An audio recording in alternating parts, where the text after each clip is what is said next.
Good morning students. चलिए, जो कल मैंने आपको वीडियो सेंड की थी उससे आगे की पढ़ाई हम स्टार्ट करते हैं। तो सबसे पहले तो कमेंट में सभी बच्चे मुझे लिखकर बताएंगे कि मॉडर्न ओलंपिक्स को किस इंसान ने ओरिजिन किया था, या किस इंसान ने मॉडर्न ओलंपिक्स की खोज की थी। चलिए बेटा, सबसे पहले मैं आपको बताना चाहूँगा कि जो मॉडर्न ओलंपिक्स का सबसे पहले आयोजन किया गया था वो एथेंस में 1896 में हुआ था। यानी कि 1896 में सबसे पहले मॉडर्न ओलंपिक गेम्स एथेंस के अंदर खेले गए थे।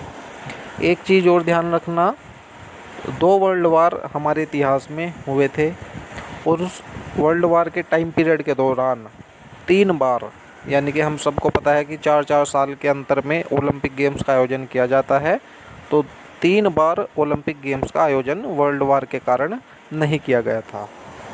एक वर्ल्ड वार जो है 1914 से लेकर 1919 तक हुआ था, और दूसरा वर्ल्ड वार 1939 से लेकर 1944 तक हुआ था।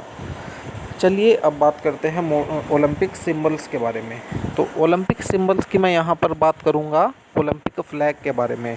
ओलंपिक फ्लैग जो है उसके अंदर 5 अलग अलग कलर्स की रिंग बनी हुई होती है वो, और वे इंटरलिंक्ड होती है, मतलब एक दूसरे के अंदर वे लिंक्स जो है ज्वाइन होती है।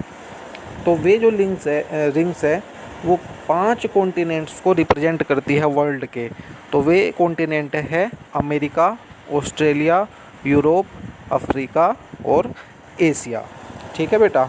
अब हम बात करते हैं ऑब्जेक्टिव्स और वैल्यूज ऑफ ओलंपिक्स, यानी कि ऑब्जेक्टिव से किन किन वैल्यूज का हमारे अंदर डेवलपमेंट होता है।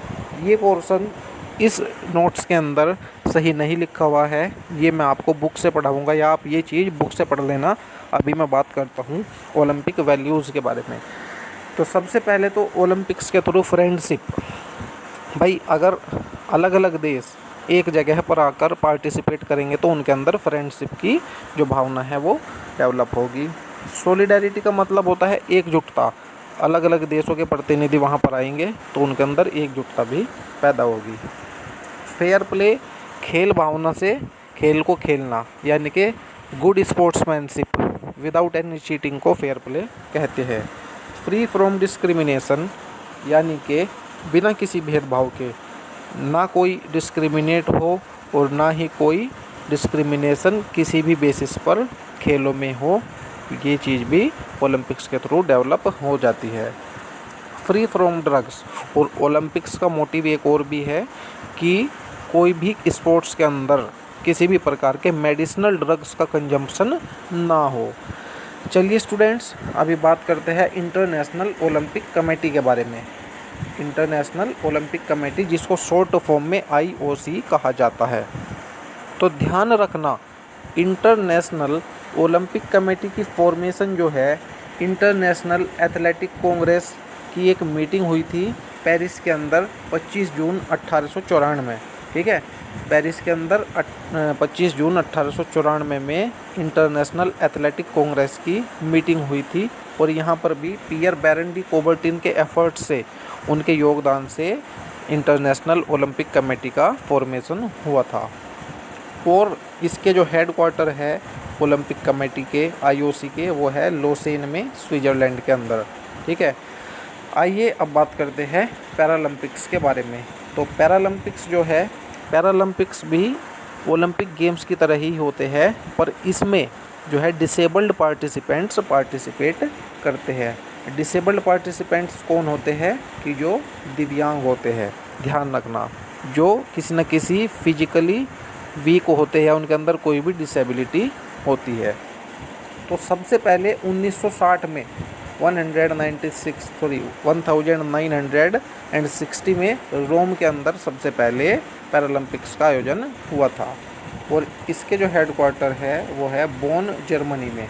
ठीक है, तो इसको हम बोलते हैं इंटरनेशनल पैरालंपिक्स। ठीक है, तो ध्यान रखना, यही जो है ये कमेटी जो है ये ही पैरालंपिक्स का आयोजन कराती है। कौन सी? International Paralympic. ठीक है, चलिए अब बात करते हैं Indian Olympic association. Indian Olympic association क्या है?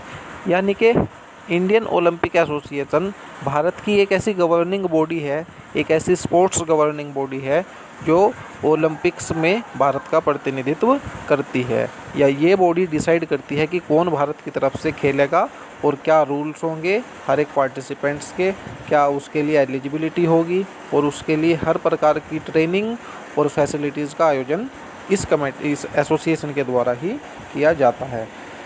तो ये जो है 1927 में इसका ओरिजिन हुआ था, ये 1927 में बनाई गई थी और दोराबजी टाटा इसके पहले प्रेसिडेंट थे।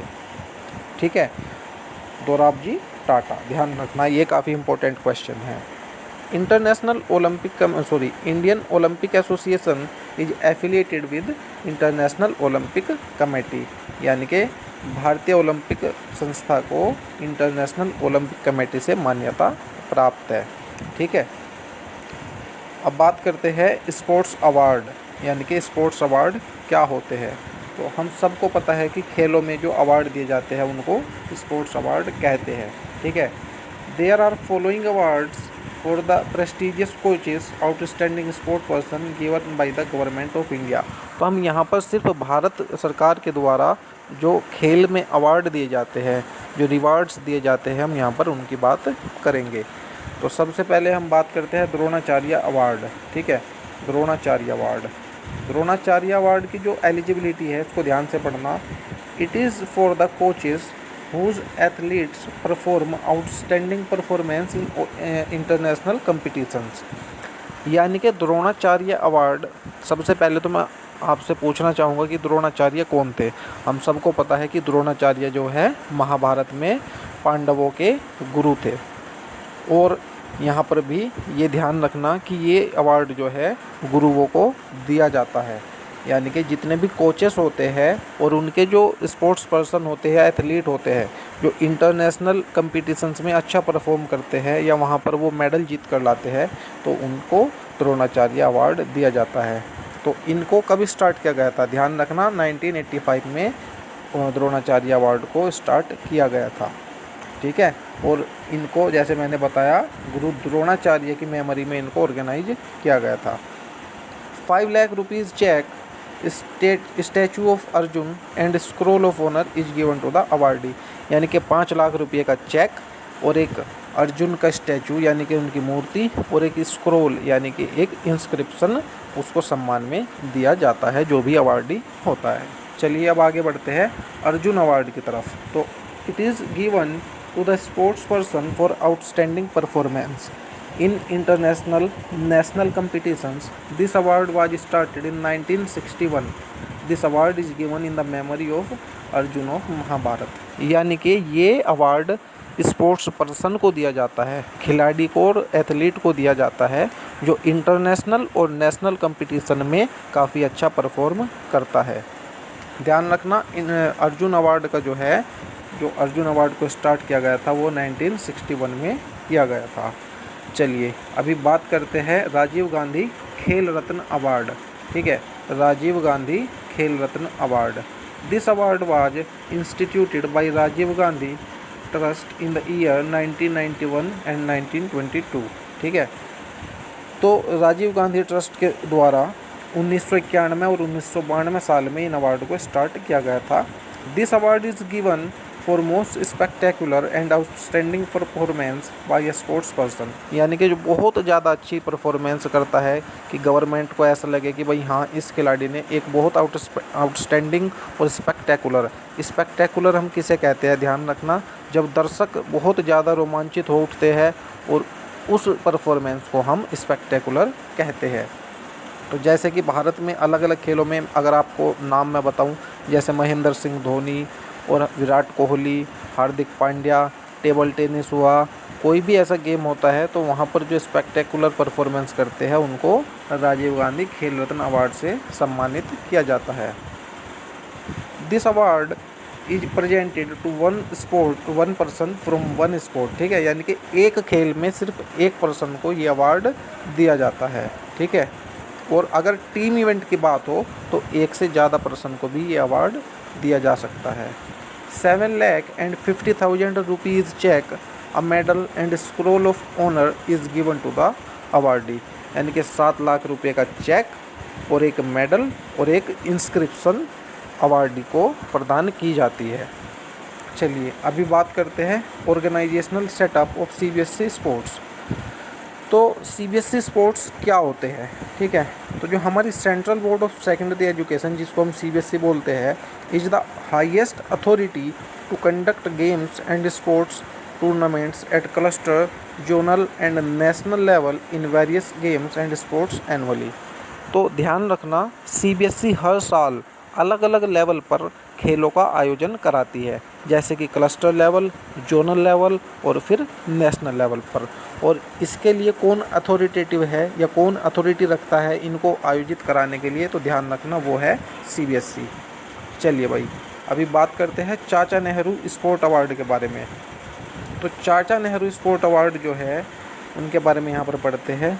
दिस अवार्ड और scholarship is started by the CBSE for the talented students of class 9 to 12, यानी कि 9 से 12वीं क्लास के सभी जो अच्छे बच्चे होते हैं, जो खेलों में अच्छा परफॉर्मेंस करते हैं, यानी कि जो इन क्लस्टर्स में जोनल लेवल और नेशनल लेवल में अच्छा खेलों में परफॉर्म करते हैं, उन स्पोर्ट्स पर्सन को चाचा नेहरू स्पोर्ट अवार्ड से सम्मानित किया जाता है और उनको एक स्कॉलरशिप दी जाती है सीबीएसई की तरफ से। तो चलिए स्टूडेंट्स, ये लेसन हमारा ख़त्म हो जाता है। मुझे लगता है कि जो मेन टॉपिक्स है वो सब मैंने इस वीडियो के अंदर कवर किए है। अगर कोई चीज़ आपको अभी भी पूछनी है, आप एक बार इस लेसन को बुक से पढ़ लीजिएगा, आपकी सभी प्रॉब्लम्स क्लियर हो जाएगी। और आप मुझे शेयर ज़रूर कीजिएगा अगर कोई भी आपको प्रॉब्लम है। चलिए, थैंक यू एवरीवन।